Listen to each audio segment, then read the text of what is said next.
Assalamu alaikum. This is lecture number 28 for the course LSM 733 Production Operations Management, and I'm Usman bin Saif. In the last lesson we concluded the chapter of decision making, and we discussed the tools that we use in decision making, and finally हमने last session के अंदर हमने discuss किया था decision trees.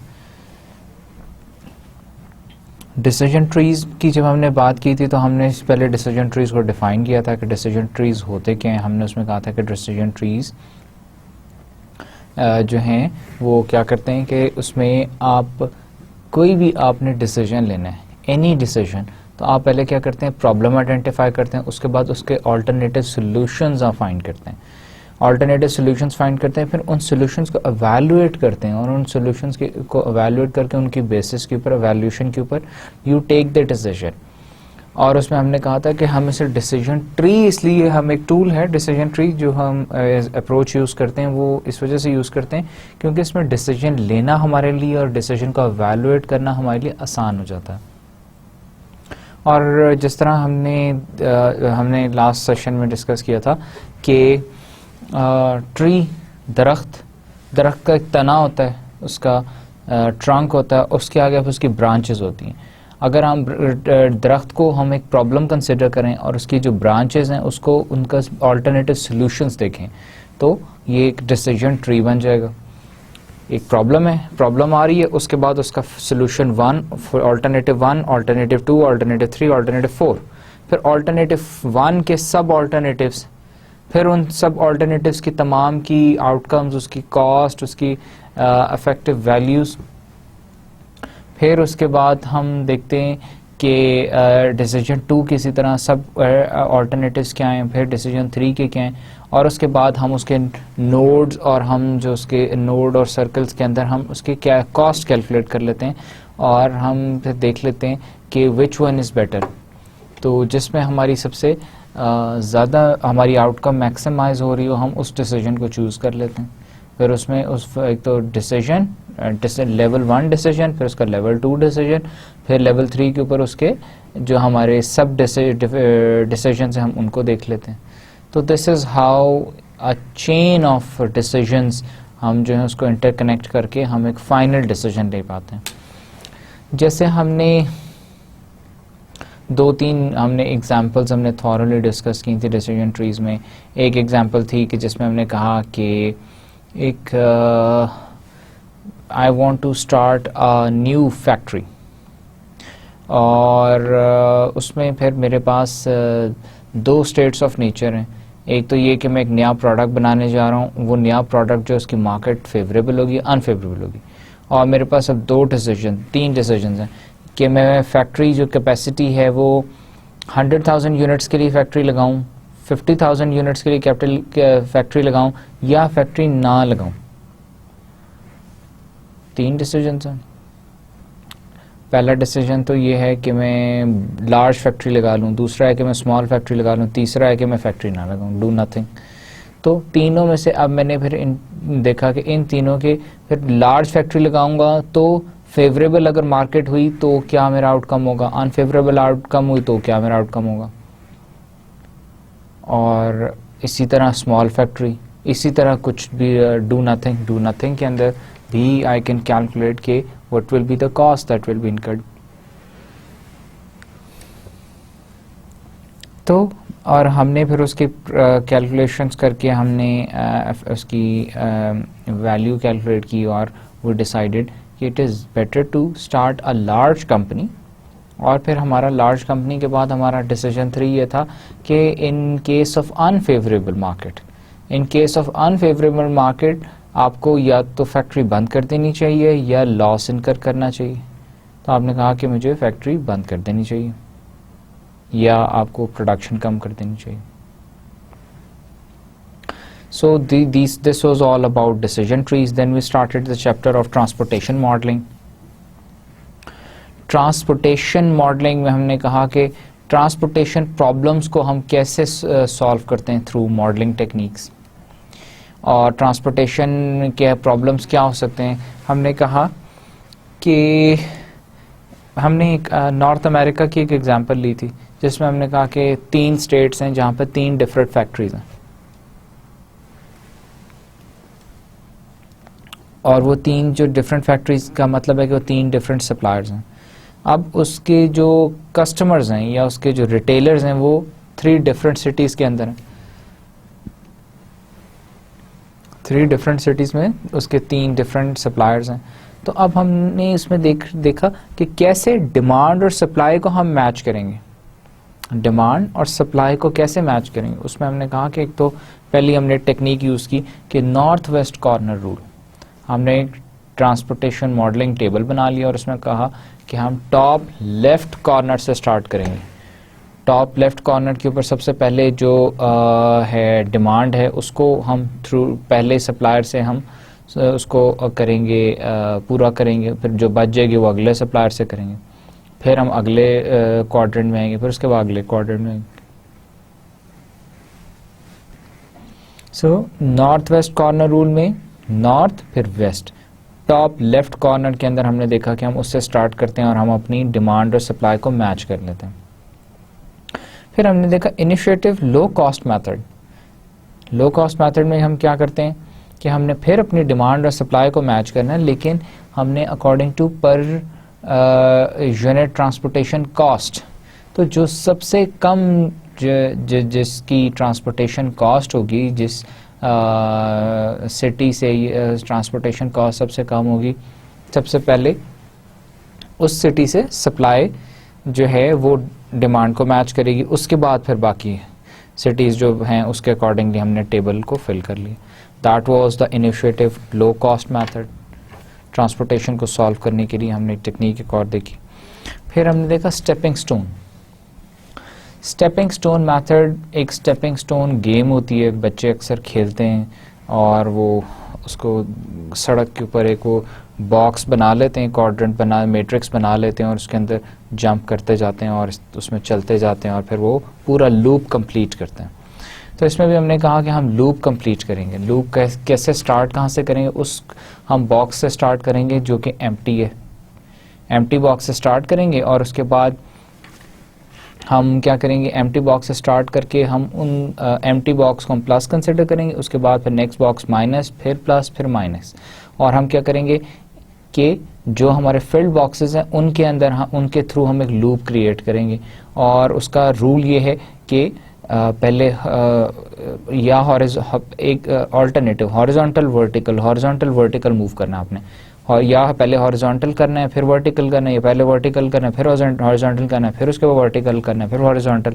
आपने अपने boxes को move करते जाना है और चलते जाना है और आपने लूप कंप्लीट करना है और जो स्टार्टिंग पॉइंट है वहाँ पे वापस आ जाना है। तो वो आपका एक ट्रांसपोर्टेशन लूप बन गया आपका। उससे आप अपनी टोटल कॉस्ट कैलकुलेट कर सकते हैं, अपनी डिमांड एंड सप्लाई स्केड्यूल बना सकते हैं। फिर हमने उसमें देखा कि जब हमारे स्पेशल इश्यूज़ क्या हैं मॉडलिंग में, उसमें हमने कहा कि जब डिमांड हमारी is not equal to the supply, तो हमने कहा कि उसको हमने सॉल्व करने के लिए एक और टेक्निक फिर हम यूज़ करते हैं जिसमें हम क्या करते हैं, डमी वेरिएबल्स ऐड कर लेते हैं।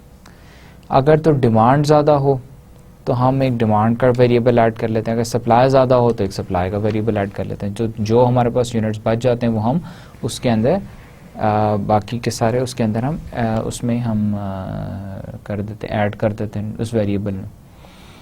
फिर हमने कहा डीजेनरेसी, एक और हमने इसको, degeneracy was a topic which we did not go through thoroughly since it is not in the scope of this course. तो हमने सिर्फ उसको एक देखा था कि होता क्या, हमने इसमें देखा था कि स्टेपिंग स्टोन मेथड, उसको हम we keep on repeating this stepping stone method. तो एक लूप, दूसरा लूप, तीसरा लूप और लूप्स को हम क्लोज करते जाते हैं। लेकिन उससे नुकसान क्या होता है, उससे एक तो उससे हमारी कॉस्ट रिड्यूस हो रही होती है, लेकिन उससे नुकसान ये हो रहा था कि हमारा जो लूप होता है, हमारा जो प्रोसेस है या ट्रांसपोर्टेशन जो हमारा नेटवर्क है वो आहिस्ता आहिस्ता विदर आउट होना शुरू हो जाता है, वो वीक होना शुरू हो जाता है, तो डीजनरेट करना शुरू हो जाता है। So that is the degeneracy which is a special issue in modeling. Now coming to the agenda for this session. आज के सेशन का एजेंडा है The chapter is waiting line models. We'll talk about the characteristics of waiting line models, queuing techniques हम देखेंगे, arrival characteristics क्या होते हैं, waiting line characteristics क्या होते हैं, सर्विस कैरेक्टरिस्टिक्स क्या होते हैं, मेजरिंग अ क्यूज परफॉर्मेंस, क्यू क्या होती है, लाइन में खड़े होकर आपने लाइन बनाना, उसे क्यू कहते हैं, क्यूइंग कॉस्ट कैसे कैलकुलेट करते हैं, the variety of queuing models, जिसमें हमने कहा कि model A single channel queuing model है, फिर हमने कहा कि मॉडल बी जैसे मल्टी चैनल क्यूइंग मॉडल कहते हैं, फिर model C constant service time model, model D जो है लिमिटेड पॉपुलेशन मॉडल। तो हमें चारों के चारों मॉडल्स जो हैं इस सेशन में हम गो थ्रू करेंगे। ऑल्दो कि ये जो मॉडल्स हैं they are basically it's probability distribution, probability इसमें involved हैं, they're complex models, तो we'll go through them generally, we'll try to understand how they works, but these models will not be asked in the exams in depth. Generally तो exam में you will be asked कि ये model A B C D क्या हैं और why are they used, किस conditions में they are used, but इसकी जो calculation और वो है वो हम इस कोर्स में because वो in depth analysis है और उसके लिए हमें specialize इसमें और मॉड्यूल अगर हम इसमें ऐड करें तो फिर उसका स्कोप में ही it comes into that scope। तो हम इसको ओवरऑल कैलकुलेशंस भी देखेंगे लेकिन जो है इन डेप्थ एनालिसिस हम इसका नहीं करेंगे। अदर क्यूइंग अप्रोचेस में हम देखेंगे कि और कौन कौन सी क्यूइंग अप्रोचेस हैं जो कि यूज होती हैं। So the chapter is queuing. What is a waiting line? Waiting line often called queuing theory. Waiting lines are common situations useful in both manufacturing and service areas. Manufacturing में भी service area हर जगह पे queuing theory use होती है, queues use होती हैं, waiting lines use होती हैं। वेटिंग लाइन क्या होती हैं? आप जनरली देखें, आप किसी भी एक आप इस पिक्चर में फोटोग्राफ में देख लें, लोग वेट कर रहे हैं, ऊपर एक मॉन्यूमेंट है, एक रेस्टोरेंट है, उसके अंदर जाने के लिए लाइन में बारी बारी अपनी बारी के ऊपर अंदर जा रहे हैं। इसी तरह आप रेस्टोरेंट में जाते हैं तो रेस्टोरेंट के अंदर जो टेक अवेज हैं या फास्ट फूड रेस्टोरेंट्स हैं स्पेशली, वहाँ पे भी आप क्या करते हैं, जाके जब ऑर्डर प्लेस करना है तो वहाँ पे क्यू होती है, 2 4 10 बंदे, कभी तो बहुत ज़्यादा 100 बंदे भी क्यू में खड़े होते हैं और आपको भी क्यू में जाके लाइन में आपको खड़े होना पड़ता है और अपनी बारी का इंतज़ार करना पड़ता है और अपनी बारी पे आपको ऑर्डर प्लेस करना पड़ता है। Common queuing situations: supermarket, grocery shoppers, arrivals in queue, service process checks out clerk at cash register.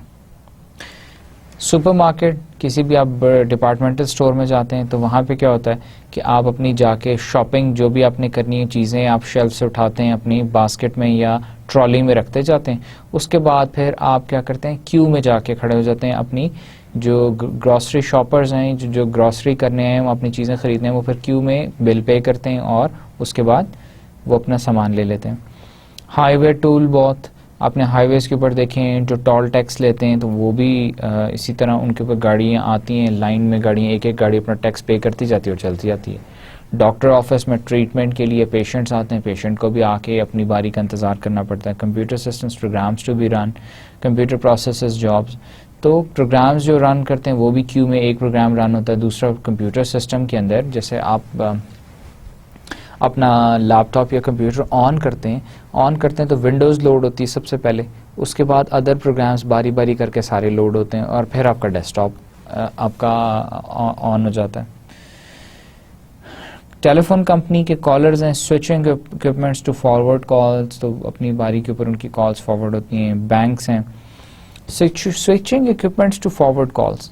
Telephone company, आप यूफोन के सर्विस सेंटर, टेलेनॉर के सर्विस सेंटर पे कॉल करते हैं तो क्या होता है कि आपको वो कहते हैं कि जो तमाम जो वहाँ पे कस्टमर सर्विस रिप्रेजेंटेटिव्स हैं वो CSRs हैं, सारे के सारे इस वक्त बिज़ी हैं, तो आप अपनी बारी का इंतज़ार करें। जैसे ही कोई CSR फ्री होता है तो आपकी कॉल फॉरवर्ड हो जाती है, उसको थ्रू हो जाती है। बैंक्स में भी कस्टमर्स जाते हैं, जाके अपनी बारी के ऊपर पैसे जमा कराने, लेने या बिल पे करना, जो भी। Machine maintenance, broken machine, repair people, fix machines, आपकी मशीन कोई ख़राब हो जाती है, आप किसी इलेक्ट्रॉनिक्स मशीन वाले के पास जाते हैं या किसी मैकेनिक के पास जाते हैं या किसी वर्कशॉप में जाते हैं, तो वो भी आपको अपनी बारी के ऊपर आपकी गाड़ी रिपेयर होती है। हार्बर, शिप्स, हार्बर क्या होता है? सी पोर्ट, जहाँ पे शिप्स आते हैं, वो अपनी बारी पे एक एक शिप आता है और अपना जो उसके ऊपर कंटेनर्स होते हैं वो लोड करते हैं या ऑफलोड करते हैं और फिर वो आगे चलते जाते हैं। Characteristics of waiting line systems: arrival or input to the system, population size, behavior, statistical distribution, queue discipline or the waiting line itself, limited or unlimited in length, discipline of people or items in it, the service facility, design, statistical distribution of service times. Now waiting line system, एक कोई भी waiting line system है, उसका characteristics क्या है? उसके अंदर क्या होगा? अराइवल और इनपुट टू द सिस्टम है। अराइवल क्या है? पॉपुलेशन साइज, लोग जो आ रहे हैं, लोगों का बिहेवियर क्या है। उसके बाद क्यूइंग डिसिप्लिन के लोग लाइन में तमीज़ से खड़े हुए हैं या आधी लाइन इधर जा रही है, आधी लाइन उधर जा रही है, लोगों ने एक और नई लाइन बना ली है। सर्विस फैसिलिटी के सर्विस फैसिलिटी कैसे उनको प्रोवाइड की जा रही है। सर्विस टाइम, कितनी देर के अंदर उनका, अगर फिर रेस्टोरेंट है तो कितनी देर में उनको खाना प्रोवाइड किया जा रहा है। बैंक है तो कितनी देर में उनका चेक कैश हो रहा है या वो ट्रांजैक्शन उनकी कंप्लीट हो रही है। So these are the 3 characteristics of waiting line systems. Number 1 is arrival characteristic, जिसमें है size of the population, unlimited, infinite और लिमिटेड। लिमिटेड भी हो सकती है, अनलिमिटेड भी हो सकती है। पैटर्न ऑफ अराइवल, रैंडम भी हो सकता है और ऑफन अ पॉइजन डिस्ट्रीब्यूशन भी होती है। Behaviour of arrival, wait in the queue and do not switch lines. Behaviour of क्या है कि अब जो है अपनी लाइन के अंदर या तो वो वेट करके आराम से खड़े होकर वेट करते रहेंगे या कभी इस लाइन में जाने, कभी इस में एक नई लाइन बनाने। नो बार्किंग और reneging. Parts of a waiting line. अब ये एक वेटिंग लाइन सिस्टम है, अगर हम इसको थॉरली देखें लेफ्ट साइड के ऊपर, पॉपुलेशन ऑफ डर्टी कार्स। क्या हो रहा है कि कार वॉश हो रही है, वेटिंग लाइन, लोग अपनी गाड़ियां वॉश कराने आ रहे हैं, तो गाड़ियां वॉश कराने आने, इतनी सारी गाड़ियां के लाइन में खड़ी हैं अपनी और वो गाड़ियां वॉश होनी है। अब अपनी बारी के हिसाब से एक एक गाड़ी क्या होगा, क्यू के अंदर लाइन में लगती जाएगी। Arrival from the general population, arrival होगा सबसे पहले तो पॉपुलेशन है ना, सड़क पे जितनी गाड़ियां चल रही हैं उसमें से अगर 100 गाड़ियां सर्विस के लिए आनी है तो वो एक एक गाड़ी आके अपनी वहाँ गाड़ी पहुंचेगी, जैसे पहुंचती जाएगी अपनी लाइन में क्यू में लगती जाएगी। उसके बाद एक एक गाड़ी उसके सर्विस फैसिलिटी के अंदर, कार वॉश के अंदर जाती जाएगी, गाड़ी वॉश होती जाएगी और एग्जिट करती जाएगी, एग्जिट द सिस्टम, बाहर निकल के रोड पर चली जाएगी। नाउ उसके 3 पार्ट्स हो गए, arrival to the system, in the system और एग्जिट द सिस्टम। अब इसमें अराइवल कैरेक्टरिस्टिक्स हैं, size of the population, behaviour of arrival, statistical distribution of arrival. Waiting line characteristics हैं, limited versus unlimited, queue discipline. Service characteristics हैं, service design, statistical distribution of the service. अभी हम distribution, statistical distribution का part आके हम discuss करेंगे। So waiting line के 3 characteristics हैं। सबसे पहला कैरेक्टरिस्टिक है अराइवल, कि आपकी गाड़ी वहां पहुंच गई। उसके बाद वेटिंग लाइन में गाड़ी क्यू में लग गई। उसके बाद सर्विस उसको प्रोवाइड कर दी गई और वो एग्जिट कर गई सिस्टम से। Poisson distribution, Poisson is a statistical distribution showing the frequency probability of specific events when the average probability of a single occurrence is known. For example, what is the probability that more than 600 people will come for the dinner at a specific restaurant? Poisson distribution क्या होती है कि probability, basically probability of the frequency होती है। frequency क्या होती है कि जी आज हमारे सर्विस सेंटर पे 10 लोग आए, कल 15 आए, उससे अगले दिन 20 आए, तो पहले दिन की फ्रीक्वेंसी 10 है, दूसरे दिन की 15 है, तीसरे दिन की 20 फ्रीक्वेंसी है। अब इस 10 की फ्रीक्वेंसी, अब जैसे हमने इसके अंदर एक एग्जांपल दी हुई है कि 600 people will come to the restaurant, तो क्या उसकी प्रोबेबिलिटी है, फ्रीक्वेंसी तो हमें पता है कि 600 लोग हम एक्सपेक्ट करेंगे, 600 लोग आएंगे हमारे रेस्टोरेंट पे आज खाना खाने के लिए, लेकिन उसकी प्रोबेबिलिटी क्या है कि 600 लोग ही आएंगे या 500 आएंगे या 400 आएंगे या 300 या 700 भी हो सकते हैं। तो उसकी क्या प्रोबेबिलिटी है, that is called the Poisson distribution. Probability distribution की एक टाइप है पॉइसन डिस्ट्रीब्यूशन, और इसका फॉर्मूला कुछ इस तरह से है, p x e raise to power minus lambda lambda x for x is equals to 0 1 2 3 4 और एक्स फैक्टोरियल। पी एक्स क्या है, probability of x arrivals, probability कि कितने लोग आएंगे। X is equals to number of arrivals per unit of time, कि number of arrival कितने लोग पर यूनिट टाइम, हर टाइम के यूनिट में कितने लोग आ रहे हैं। एवरेज अराइवल रेट क्या है, लैम्डा, और ई क्या है, e is equals to 2.7183 which is the base of natural algorithm. E जो है नेचुरल लॉग है, बेसिकली नेचुरल एल्गोरिथम है। सो इस फॉर्मूला के थ्रू हम प्रोबेबिलिटी ऑफ अराइवल्स हम कैलकुलेट कर सकते हैं, ऑफ कोर्स कर सकते हैं, कि हम बता सकते हैं कि हमारे पास अगर डेटा हो कि जी हर यूनिट ऑफ टाइम में कितने लोग आ रहे हैं। यूनिट ऑफ टाइम क्या होता है, यूनिट ऑफ दो चीज़ें हैं, एक होती है अकरेंस होती है, एक यूनिट ऑफ टाइम होता है। अकरेंस का मतलब है कि 5 लोग आ गए, आप 5 लोग आ गए, 5 लोगों को आप ये नहीं कह सकते कि 4.5 लोग आ गए, डिवाइड नहीं कर सकते क्योंकि 5 लोग आ गए, वो अकरेंस है। यूनिट ऑफ टाइम क्या होता है, यूनिट ऑफ टाइम आप कह सकते हैं कि जी आधे मिनट के अंदर 2 लोग आए। So number of arrivals per unit of time, कि कितने लोग 1 मिनट के अंदर कितने लोग आ गए। फिर एवरेज अराइवल रेट हमें पता हो, ये 2 चीज़ें हमें पता हो तो हम प्रोबेबिलिटी ऑफ अराइवल्स निकाल सकते हैं कि कितने लोग आज हमारे पास यहाँ पे आएंगे। और प्रोबेबिलिटी ऑफ अराइवल्स हमें किस लिए चाहिए, why is it necessary. If I am running a restaurant और मेरे पास जो लोग फास्ट फूड रेस्टोरेंट है और आज हमारे सिटी के अंदर या रेस्टोरेंट के पास एक फ़ुटबॉल मैच भी हो रहा है, और मैं एक्सपेक्ट कर रहा हूँ कि जो स्टेडियम है वो फुल इस वक्त भरा हुआ है, तो उसका मतलब है जब ये मैच ख़त्म होगा तो लोग वहाँ से खाने के लिए मेरे रेस्टोरेंट पे भी आएंगे। तो एक तो मेरी वैसे एक्सपेक्टेशन है कि जी हम 500-600 लोग कम से कम आएंगे, लेकिन मैं एक्चुअली भी कैलकुलेट कर सकता हूँ कि कितनी प्रोबेबिलिटी है लोगों के आने की। वो कैसे कैलकुलेट कर सकता हूँ, वो ऐसे कैलकुलेट कर सकता हूँ, number of arrivals per unit of time, जितने लोग आ रहे हैं, नंबर ऑफ अराइवल्स आ रहे हैं, plus average arrival rate. Average arrival rate उस स्पेसिफिक डेट का, कि पहले भी जिस दिन मैच होता है उस दिन एवरेज लोगों का रेट क्या आने का, तो आई कैन कैलकुलेट कि कितने लोग आ जाएंगे। मैं उस हिसाब से अपनी, फिर अगर मेरी प्रोबेबिलिटी है आ जाती है कि जी एक्स अराइवल्स के मेरे पास इतने लोग आ जाएंगे, तो मैं उस हिसाब से अपनी चीज़ें मैं कुक कर सकता हूँ, उतने ज़्यादा बर्गर्स प्रिपेयर कर सकता हूँ, सो दैट कि मैं जल्दी सर्व किए जा सकें। पहले से प्रिपेयर्ड होंगे तो जल्दी सर्व हो जाएंगे। अब इसकी हम देखते हैं कि अगर हमारे पास distribution for lambda is equals to 2, distribution for lambda is equals to 4, और हमारे पास लैम्डा को हमने क्या कहा था, it is the average arrival rate. अगर हमारा एवरेज अराइवल रेट 2 है, ये एवरेज अराइवल रेट 4 है, तो हमारे जो है प्रोबेबिलिटी हम कैसे कैलकुलेट करेंगे कि हमारे पास आ रहा है कि प्रोबेबिलिटी अब एक्स एक्सिस के ऊपर क्या है, नीचे हमारे पास एक्स एक्सिस के ऊपर है एक्स की वैल्यूज़, वाई एक्सिस के ऊपर हमारे पास टाइम है। तो एक्स और वाई टाइम के अंदर हम देखते हैं कि 0 टाइम के ऊपर जो है 0 अराइवल के ऊपर, 0 अराइवल पे कितना टाइम गुजरा, 1 के ऊपर कितने लोग, कितने टाइम, 1 लोग किस टाइम पे आए, 2 लोग किस टाइम पे आए, 3 किस पे आए, 4 लोग किस पे आए, 5 किस पे आए, 6 लोग कितने के टाइम पे आए, 7 8 9। और हमारे पास जब डिस्ट्रीब्यूशन या लैम्डा जो हमारे पास एवरेज अराइवल रेट था वो 2 था, फिर एवरेज अराइवल रेट जब 4 हो गया। Now waiting line characteristics, limited unlimited Q length, कि एक तो लिमिटेड क्यू लेंथ हो सकती है, लिमिटेड हो सकती है कि जी आप काउंट कर सकते हैं, जैसे आप कह सकते हैं कि जी 15 लोग इस लाइन में खड़े हैं।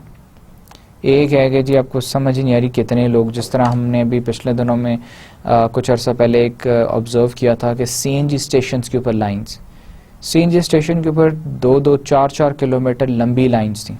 4 किलोमीटर लंबी लाइन का मतलब कुछ 100 गाड़ियाँ खड़ी थी। अब हाउ मैनी, इधर अब it's such a long line कि आप काउंट नहीं कर सकते। 50-30 गाड़ियाँ तो आप काउंट करके बता दें जी लिमिटेड इतनी गाड़ियाँ। Q discipline, first in first out. Q discipline कैसे मेंटेन करते हैं, फर्स्ट इन, जो पहले आया उसको पहले सर्व किया जाएगा, वो पहले जाएगा। is most common. Other priority rules may be used in special circumstances. अब special circumstances भी हो सकते हैं कि कोई हम VVIP आ जाता है जिसको हमने उस रेस्टोरेंट के ऊपर, तो हम क्या करते हैं उसको rather than making him stand in the line, हम उसके लिए एक provide an exception कि वो directly रेस्टोरेंट के अंदर आ जाए या कहीं भी और किसी ऑफिस में जहाँ लाइन्स हों. Service characteristics. Queuing systems designs: single channel system, multi channel system, single phase system, multi phase system. अब ये हमारा जो सर्विस डिज़ाइन है वो कई तरह के हो सकते हैं, जिसमें हम कहते हैं कि सिंगल चैनल मल्टी चैनल होते हैं और सिंगल फेस मल्टी फेस होते हैं. सर्विस टाइम डिस्ट्रीब्यूशन, हम constant service time, random service time, usually negative exponential distribution होती है, हम कह सकते हैं. और सर्विस कैरेक्टरिस्टिक्स दो हैं, एक डिज़ाइन है और एक है सर्विस टाइम. सर्विस टाइम या रैंडम भी हो सकता है या हमारा कांस्टेंट भी हो सकता है. कि कांस्टेंट ऐसे जैसे हम फास्ट फूड रेस्टोरेंट्स में कहते हैं कि हम सर्विस प्रोवाइड करते हैं इन 2 मिनट्स. कांस्टेंट टाइम है 2 मिनट के अंदर हम कस्टमर को सर्व कर देते हैं. अब रैंडम किसी को 2 में कर लिया, किसी 5 में कर लिया, किसी को 8 में कर लिया, this is random time. Queuing systems design.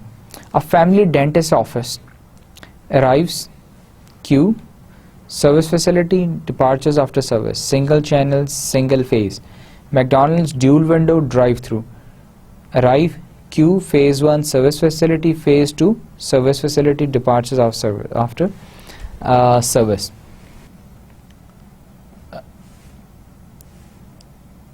दो हमने कहा कि एग्जाम्पल, 2 टाइप्स ऑफ हमने कहा क्यूज थी. एक हमने कहा कि सिंगल चैनल सिंगल फेज, एक हमने कहा single channel multi phase. Single channel multi phase, single channel single phase. Dentist के दफ्तर में, डेंटिस्ट के पास लोग आते हैं क्या कराने, दांत की ट्रीटमेंट कराने. अब क्या होता है, वहाँ पे आए, बैठे, अपनी बारी का इंतज़ार किया और उसके बाद बारी का इंतज़ार किया और उसके बाद उन्हें वो क्लिनिक के अंदर गए, उनका जो भी उन्होंने दांत के ऊपर उन्होंने करानी थी, ट्रीटमेंट करानी थी, वो कराई और उसके बाद चले गए. दैट इज़ सिंगल चैनल, एक ही चैनल है और सिंगल फेज है. अब क्या है, मैकडॉनल्ड्स की हम ड्राइव थ्रू विंडो है. ड्राइव थ्रू विंडो क्या होता है, एक मैकडॉनल्ड्स जितने हमारे रेस्टोरेंट्स हैं उसके अंदर, एक तो आप उसके अंदर रेस्टोरेंट के अंदर बैठ के खा सकते हैं, अंदर ऑर्डर करके वहीं पे उनसे लेके खा सकते हैं. एक उनका है कि आप टेक अवे, एक आप ऑर्डर करते हैं फ़ोन पे आपके घर आ जाता है. एक है आप अपनी गाड़ी में बैठे हुए, उन्होंने ड्राइव थ्रू, उन्होंने वो बेस बनाए हुए, उस बे में गाड़ी चली जाती है, वहाँ जाके एक विंडो आती है, विंडो पे आप अपना ऑर्डर प्लेस करते हैं, विंडो पे अपना ऑर्डर प्लेस करते हैं और उसके बाद फिर आप अगली विंडो से जाके ऑर्डर लेते हैं और वो उसी क्यू में, उस लाइन में चलते जाते हैं. आप अगली एक विंडो पे आपने ऑर्डर दिया, अगली विंडो से ऑर्डर लिया और ऑर्डर लेके आपने चले गए, सर्विस प्रोवाइड कर दी. अब क्या हो रहा है तो सिंगल चैनल, एक ही चैनल है, एक ही चैनल के अंदर गाड़ियाँ लाइन में चल रही हैं. पहली विंडो पे आ रही है, पहली विंडो पे आपको सर्विस प्रोवाइड करें. क्या सर्विस प्रोवाइड करें, आपने ऑर्डर दिया, आपने पैसे पे कर दिए. उसके बाद अगली विंडो पे फिर सर्विस प्रोवाइड करें कि आपको खाना दे दी. तो मल्टी फेज, 2 फेजेस के अंदर आपको सिंगल चैनल मल्टी फेज. और डेंटिस्ट के पास आप सिंगल चैनल सिंगल फेज.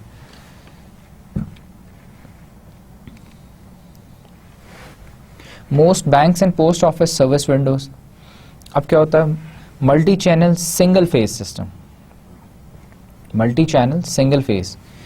अभी इससे पहले हमने देखा था कि single channel single phase, single channel multi phase.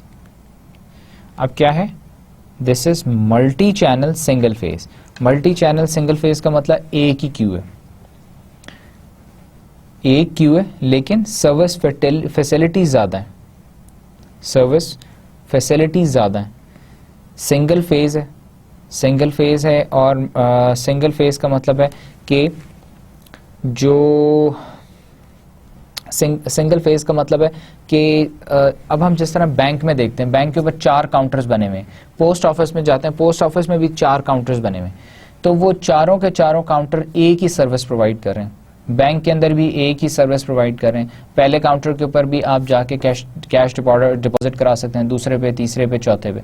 तो क्या करते हैं, लोग जाते हैं बैंक में, जाके लाइन में क्यू में खड़े होते हैं। तो जैसे ही उनकी बारी आती है और जो उस वक्त वहाँ पे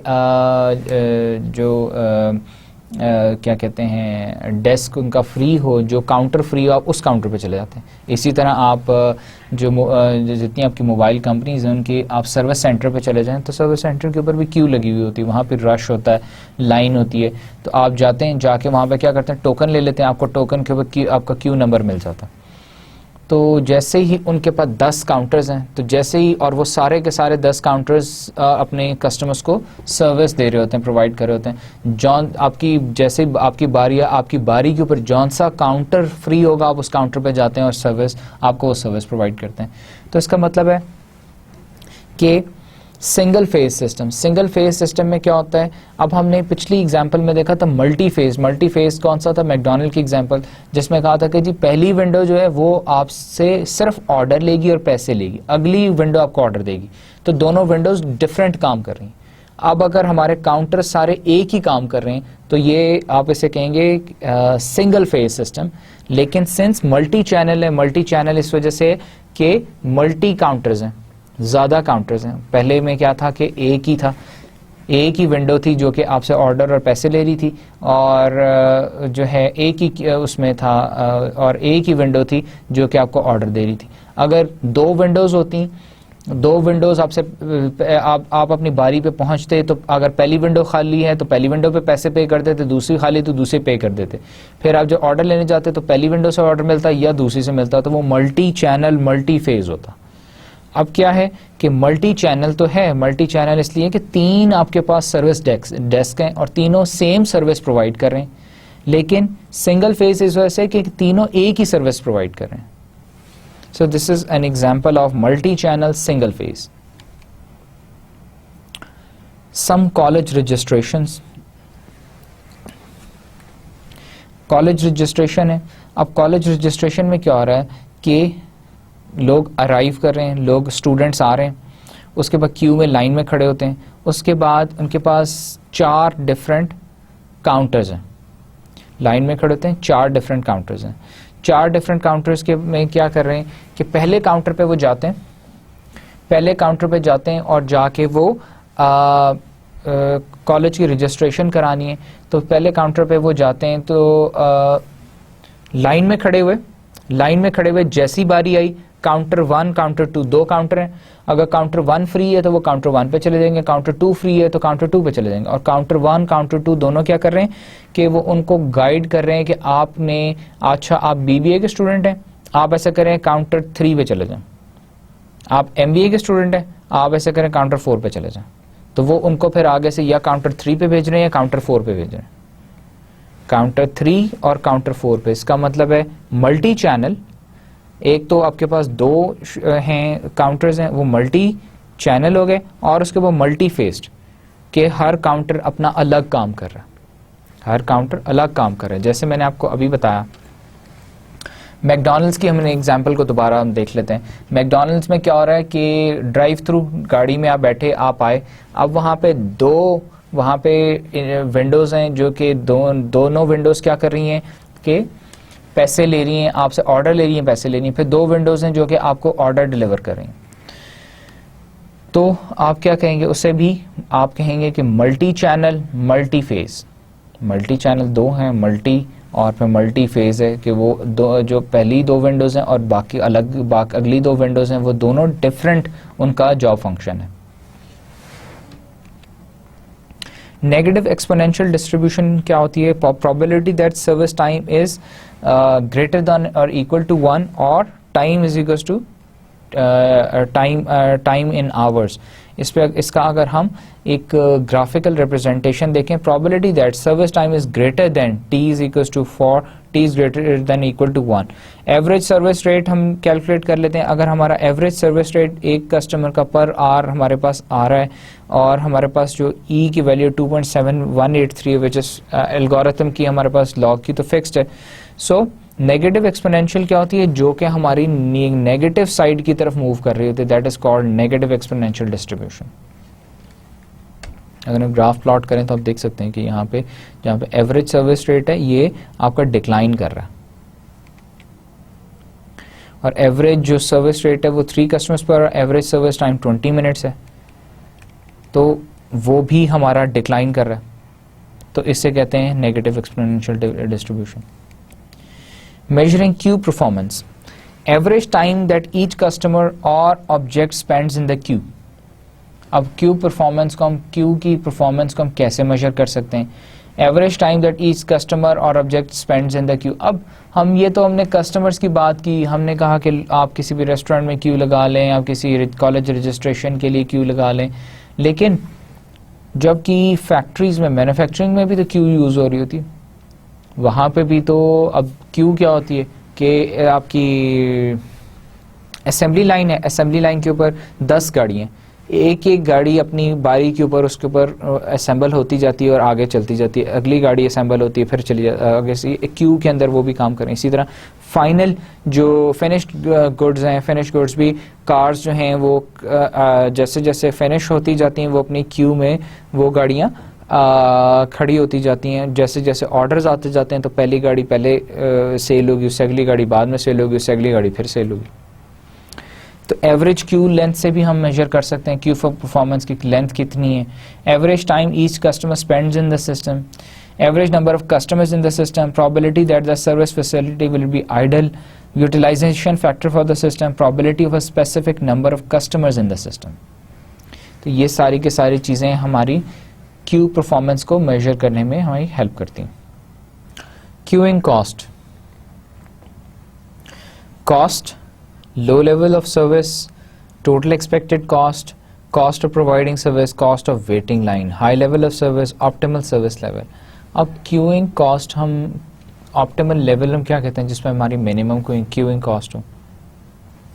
तो total expected cost जहाँ पे minimum हो रही, minimum आप ग्राफ प्लॉट करते हो जहाँ पे minimum है, और प्रोवाइडिंग सर्विस और cost of waiting line, cost of waiting line जहाँ पे मिनिमम है वो जहाँ पे कट करें एक दूसरे को उसे हम कहते हैं ऑप्टिमल सर्विस लेवल। और उसको अगर हम एक्सटेंड करें वाई एक्सिस पे तो मिनिमम टोटल कॉस्ट वहाँ पे हम इनकर कर रहे होते हैं। सो मिनिमम टोटल कॉस्ट और कॉस्ट ऑफ वेटिंग लाइन जहाँ पे मिनिमम हो रही हो उसे हम कहते हैं optimum service level. Queuing models, the 4 queuing models here all assume Poisson distribution arrivals, FIFO discipline, a single service phase। Single service phase जो हमने भी बात की, हमने मल्टी सर्विस की बात की, लेकिन हम इसमें जो नेक्स्ट हम क्यूइंग मॉडल्स हम देख रहे हैं उसके अंदर हम सिर्फ सिंगल सर्विस को डिस्क्राइब करेंगे। पॉइजन डिस्ट्रीब्यूशन, पॉइजन डिस्ट्रीब्यूशन हमने किसे कहा था जो रैंडमली हमारे पास हम कैसे आ रहे हैं, लोग हमारे पास अराइव कर रहे हैं, वो हमारी पॉइजन डिस्ट्रीब्यूशन है। और FIFO डिसिप्लिन के जो पहले आएगा वो पहले जाएगा, first in first out. Model is single channel system. Example is information counter at a departmental store. Single channel system है, एक ही information वो है, उसके ऊपर लोग आते हैं, आके अपना जो है अपना प्रॉब्लम या information वहाँ से एक्वायर करते हैं और चले जाते हैं। नंबर ऑफ चैनल्स इस एग्जाम्पल में देखिए, नंबर ऑफ चैनल्स 1 है, नंबर ऑफ फेजेस भी सिंगल है। Arrival rate pattern is Poisson, service time pattern is exponential, population size unlimited, unlimited इसलिए कि हमें पता नहीं कितने लोग इन्फॉर्मेशन लेने आएंगे। क्यू डिसिप्लिन FIFO है। नेक्स्ट हमारे पास जो है मॉडल है, it is called multi channel model. Airline ticket counter, अब एयरलाइन टिकट काउंटर पे एक से ज़्यादा वहाँ पे काउंटर्स बने हुए, मल्टी चैनल्स बने हुए, एक से ज़्यादा काउंटर्स बने हुए, आप किसी भी काउंटर से जाकर टिकट खरीद सकते हैं, लेकिन वो सारे के सारे काउंटर्स टिकट ही बेच रहे हैं, सारे काउंटर्स टिकट ही बेच रहे हैं। तो नंबर ऑफ चैनल्स हमारे पास मल्टी हो गया, नंबर ऑफ फेजेस सिंगल है, अराइवल रेट पैटर्न पॉइजन है जिसे हम रैंडम भी कहते हैं, सर्विस टाइम पैटर्न एक्सपोनेंशियल है, पॉपुलेशन साइज अनलिमिटेड है, क्यू डिसिप्लिन FIFO है। Then comes the next model which is called constant service, automated car wash. Automated car wash, car आती है ऑटोमेटिकली वॉश होती है निकल जाती है, अगली कार आती है ऑटोमेटिकली वॉश होती है निकल जाती है। तो नंबर ऑफ चैनल्स सिंगल है, एक ही है, नंबर ऑफ फेजेस भी एक ही है, एक ही जगह पे कार वॉश हो रही है। अराइवल रेट पर पॉइजन है, सर्विस टाइम पैटर्न कांस्टेंट है। इसमें हम इसको सर्विस टाइम पैटर्न या हम इसे कांस्टेंट सर्विस इसलिए कहते हैं कि ऑटोमेटिक कार वॉश का टाइम फिक्स्ड है कि वो उसने जो गाड़ी उसमें एंटर होगी उसने 5 मिनट्स में वॉश करके उसको बाहर निकाल देना, वो 5 के 7 मिनट नहीं हो सकते, तो वो 5 मिनट्स में गाड़ी वॉश होगी और चली जाएगी। पॉपुलेशन साइज अनलिमिटेड है, अनलिमिटेड इसलिए आपको पता नहीं कितनी कार्स आज आएंगी वॉश होने। क्यू डिसिप्लिन FIFO, जो कार पहले आएगी वो कार पहले बार जाएगी। Then model D is limited population, finite population, shop with only a dozen machines that might break, shop with only a dozen machines that might break, limited population है। limited population हम कहते हैं कि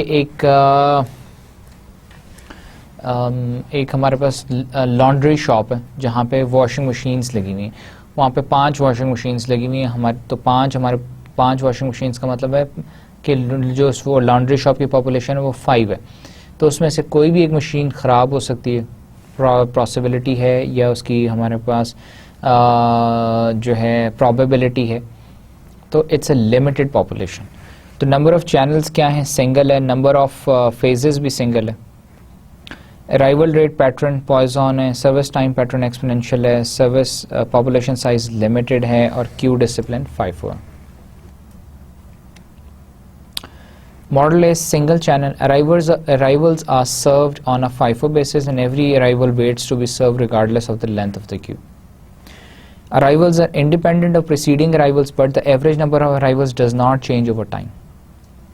Arrivals are described by a Poisson probability distribution, come from an infinite population. Service times may vary from one customer to the next and are independent of one another, but the average rate is known. आपको average rate तो पता है उनका, लेकिन क्या है customer के जो सर्विस टाइम्स हैं वो वेरी करते हैं, रैंडम है। Service times occur according to the negative exponential distribution. The service rate is faster than the arrival rate.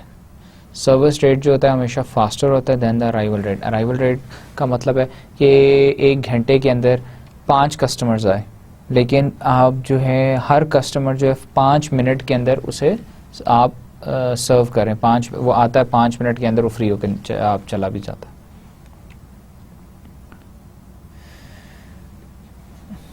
Lambda is equals to mean number of arrivals per time period, mu is equals to mean number of units served per time period, average number of units customers in the system, average LS is equals to average number of units customers in the system waiting and being served, WS is equals to average time a unit spends in the system, waiting time plus service time। ये हमारे पास formulas इसके दिए हुए, तो इन formulas की तरह through हम calculate कर सकते हैं, इनकी एवरेज नंबर ऑफ यूनिट्स भी कैलकुलेट कर सकते हैं। एवरेज नंबर ऑफ यूनिट्स का मतलब एवरेज नंबर ऑफ कस्टमर्स भी कैलकुलेट कर सकते हैं जो कि वेट कर रहे हैं या बीइंग सर्व्ड हैं, या हम average number of time units भी कैलकुलेट कर सकते हैं कि वो उन्होंने कि हर जो यूनिट था उसने उस सिस्टम में कितना टाइम स्पेंड किया। LQ average number of units waiting in the queue, WQ average time a unit spends waiting in the queue, P is equals to utilization factor for the system. Probability of 0 units in the system, probability के system में इसका कोई unit नहीं है, that is service unit is idle, तो it is P naught is equals to 1 minus lambda by mu.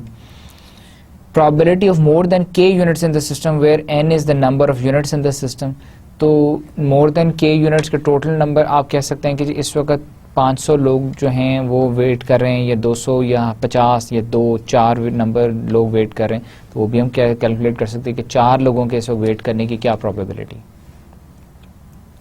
Single channel example, lambda क्या है, 2 cars arriving per hour, हर घंटे में एवरेज रेट क्या है 2 कार्स, 2 गाड़ियाँ आ रही हैं, म्यू क्या है 3 कार्स सर्विस पर आवर, हर घंटे में 2 गाड़ियाँ आती हैं और 3 गाड़ियाँ जो हैं वो 1 घंटे में सर्विस हो सकती हैं।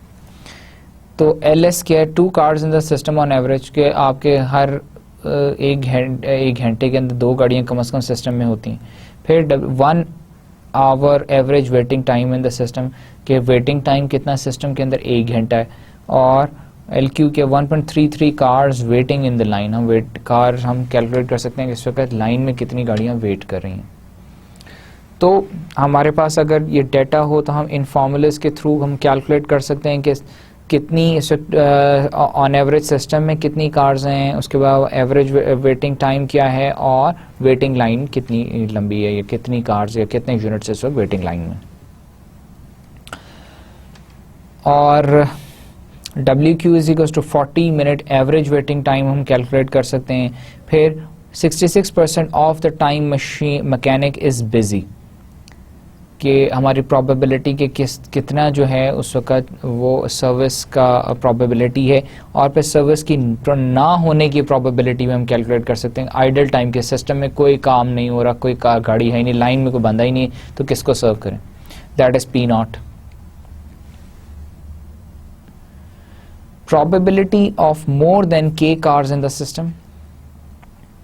अब हमने ये सारी प्रोबेबिलिटीज़ के हमने कैलकुलेट कर ली। Note that this is equal to 1 minus P0 is equal to 1 minus 0.33। अब हमने कहा कि हमने प्रोबेबिलिटी कैलकुलेट करी है ना कि इस वक्त 0 कार्स हैं सिस्टम में, हम इस वक्त कोई गाड़ी नहीं है।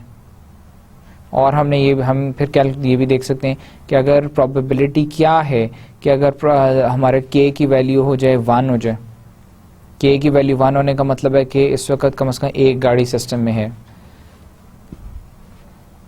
कम से कम 2 या 2 से ज़्यादा गाड़ियाँ सिस्टम में हैं, 3 से ज़्यादा हैं, 4 हैं, तो उसकी हम कि अलग अलग प्रोबेबिलिटीज़ कैलकुलेट कर सकते हैं। किससे कैलकुलेट कर सकते हैं? P is equal to 2/3 K plus 1। तो हमारे पास K की वैल्यू क्या है? 0 है। K की वैल्यू 1 2 3 4 5 6 7। तो हम इसको बारी बारी हम कह सकते हैं कि अगर 0 की प्रोबेबिलिटी क्या है, 0 की प्रोबेबिलिटी क्या है कि जी इस वक्त सिस्टम में कोई गाड़ी नहीं है। 1 की प्रोबेबिलिटी क्या 0.444 है। 2 की प्रोबेबिलिटी कि 2 गाड़ियाँ इस वक्त सिस्टम में हैं, उसकी प्रोबेबिलिटी 0.296। 3 गाड़ियाँ सिस्टम में 0.198। तो इस तरह से हम probability more than K cars in the system भी कैलकुलेट कर सकते हैं। ना single channel economics, customers dissatisfaction and lost goodwill 10 per hour हम कैलकुलेट कर सकते हैं। तो हमारे पास 2/3 कार्स इन द सिस्टम है, इस वक्त total driver 16 per day, mechanic salary 56 per day. Total hours customer spend waiting per day, हम टोटल आवर्स भी कैलकुलेट कर सकते हैं कि एक कस्टमर ने वेट करने के लिए कितने आवर्स स्पेंड किए, तो that comes to 10 2/3 hours. Customer waiting की टाइम कॉस्ट भी हम कैलकुलेट कर सकते हैं। तो time cost is equal to 106 and total expected cost is equals to 106.67 plus 56, that comes to 162.67। Mechanic की क्योंकि सैलरी भी हम ऐड कर रहे हैं ना एक्सपेक्टेड कॉस्ट में, हमारे पास वेटिंग टाइम कॉस्ट भी हमने कैलकुलेट कर ली विच कम्स टू 106.67। तो उसमें मैकेनिक की सैलरी ऐड करें तो टोटल एक्सपेक्टेड कॉस्ट हमारे पास आ जाएगी कि एक्सपेक्टेड कॉस्ट क्या है आज के दिन की। Now coming to that was single channel model. Multi channel model, number of channels open, average arrival rate, average service area at each channel. तो दिस इज़ कॉम्प्लेक्स सिचुएशन, इसमें हमने ये फार्मूला इसका दिया हुआ है। इस फार्मूले के थ्रू आप कैलकुलेट कर सकते हैं मल्टी चैनल मॉडल को, बट हमारे कोर्स का जो स्कोप है वो सिंगल चैनल मॉडल तक ही है। मल्टी चैनल मॉडल्स को की calculation is not part of our scope, but just for your information and तो आप ये इसका जो है हम हमारे पास फार्मूला मल्टी चैनल मॉडल की कैलकुलेशन भी हम कर सकते हैं अगर हमारे पास डेटा गिवन हो, और ये फार्मूला अगर आप फार्मूलाज जो हैं डेरिवेशंस आप यूज़ करें तो मल्टी चैनल के भी कैलकुलेट कर सकते हैं। WS भी निकाल सकते हैं, इसके लिए आप LQ कैलकुलेट कर सकते हैं, WQ कैलकुलेट कर सकते हैं, एवरेज वेटिंग टाइम। और इसकी एग्जाम्पल वैसे दी हुई है यहाँ पे। लैम्डा 2 आपका एवरेज पर रेट 2 है, म्यू 3 है, M इज इक्वल टू 2। तो आपका you can calculate WQ which comes to 0.415। So WQ comes 0.415।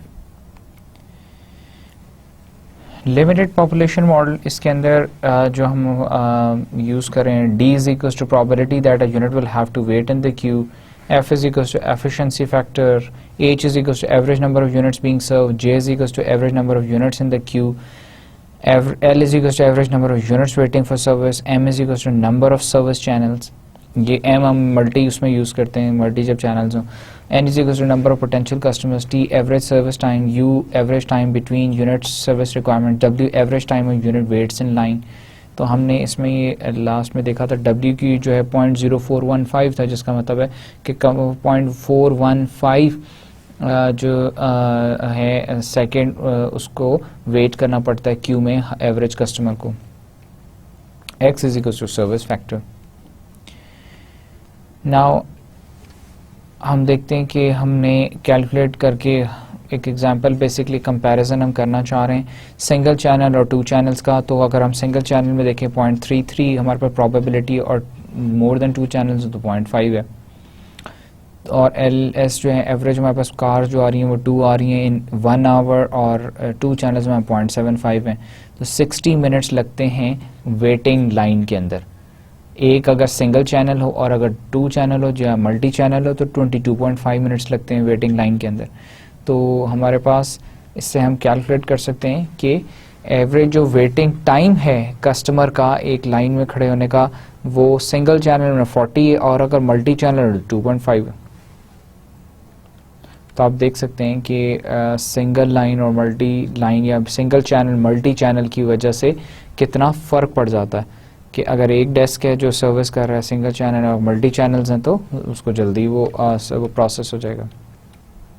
This is probability distribution table, और जिसके थ्रू पॉइसन हमने अराइवल्स हम कैलकुलेट कर लेते हैं। हमारे पास पी की वैल्यू दी हो और हमारे पास नंबर ऑफ़ चैनल्स दिए हों तो हम इसके थ्रू पी की वैल्यू हम अपनी जो है प्रोबेबिलिटी कैलकुलेट कर सकते हैं।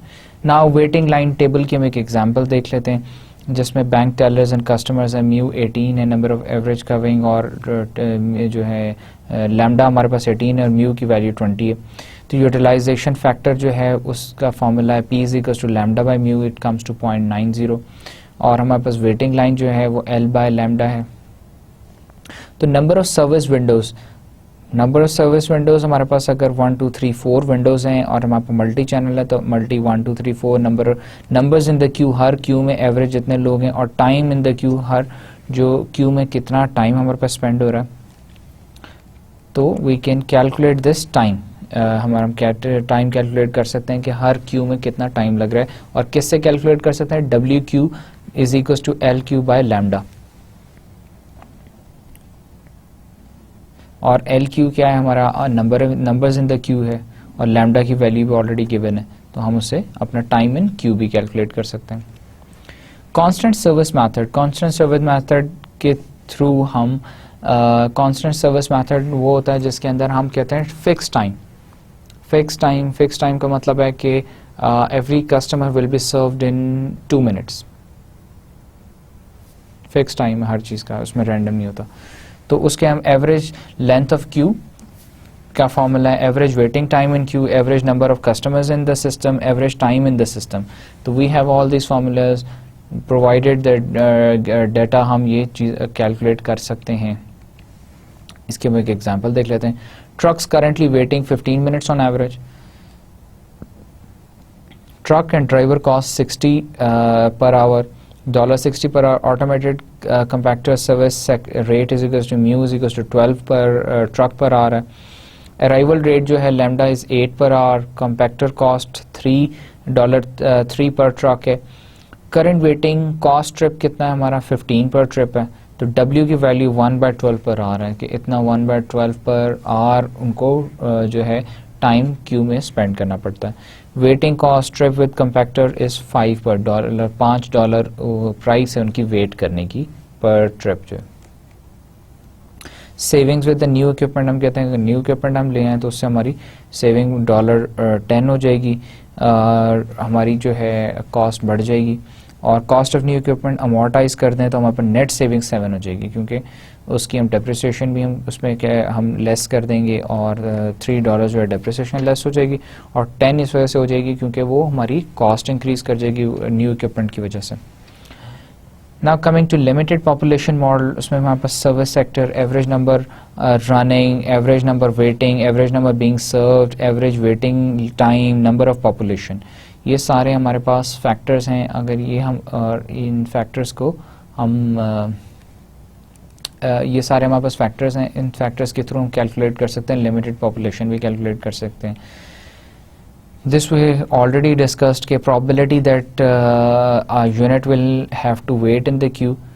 D से represent करते हैं, F हमारा efficiency factor होता है, H हमारा average number of units होता है, J हमारा average number of units not in the queue, L हमारा average number of units waiting for service, M हमारा number of service channels, and number of potential customers. T is equals to average service time, U is equals to average time between units service requirement, W हमारा average time a unit waits in the line, X हमारा service factor है. Finite queuing table, तो हमारे पास अगर X की value, M की, D की value दी हो तो हम F की वैल्यूज़ भी कैलकुलेट कर सकते हैं, या इनमें से कोई भी 3 दिए हो तो हम चौथा इस टेबल के थ्रू हम कैलकुलेट कर सकते हैं, हम फाइंड आउट कर सकते हैं. Now coming to limited population example, each of 5 printers requires a repair after 20 hours of use. One technician can serve a printer in 2 hours. Printer downtime cost $20 per hour. Technician cost $25 per hour. Service factor हमारे पास is 0.91, which is close to 0.90. For M is equals to 1, D is equals to this and F is equals to this.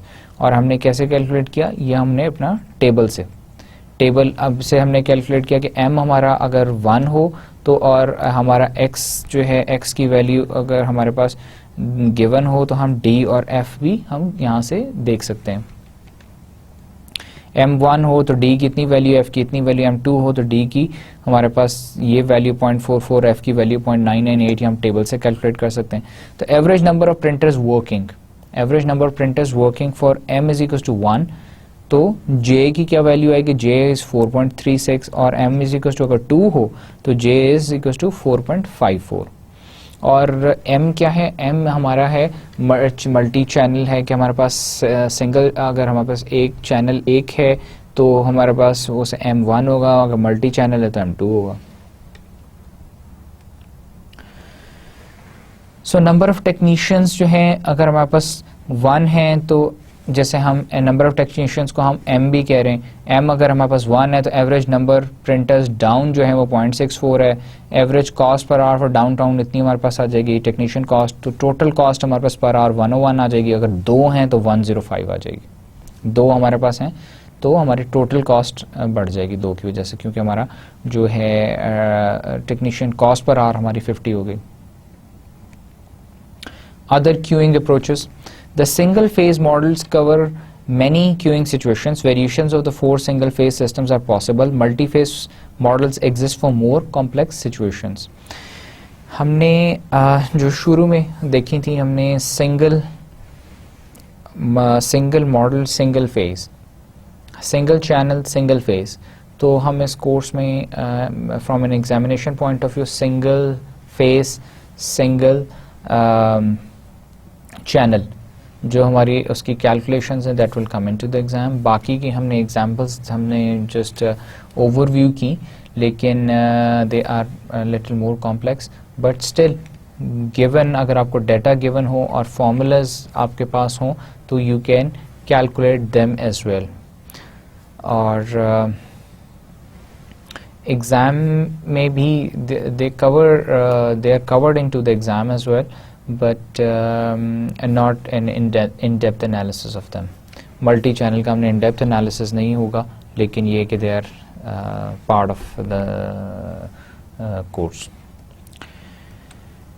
Now coming to the end of the session, we discussed characteristics of waiting line systems, arrival characteristics, waiting line characteristics, service characteristics, measuring a queue's performance, then the queuing cost हमने देखी. फिर variety of queuing models हमने बात की, उसमें हमने कहा कि सिंगल चैनल क्यूइंग क्या होती है, फिर मल्टी चैनल क्यूइंग क्या होती है, कांस्टेंट सर्विस हमने टाइम देखा, लिमिटेड पॉपुलेशन मॉडल देखी, इन सब की एग्जांपल्स देखी, इन सब के फार्मूलाज देखे. फार्मूलाज की डेरिवेशंस आपको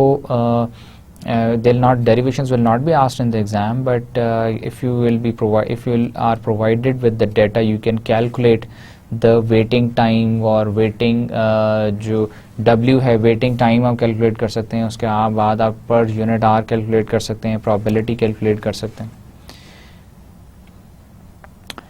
And then we talked about other queuing approaches, जिसमें हमने बात की कि और queuing approaches वो सिचुएशन टू सिचुएशन डिफ़र करती हैं, जिसके अंदर आप क्यूइंग डिज़ाइंस और आप उसमें और भी चीज़ें ऐड कर सकते हैं. So that is all for this session. Thank you very much.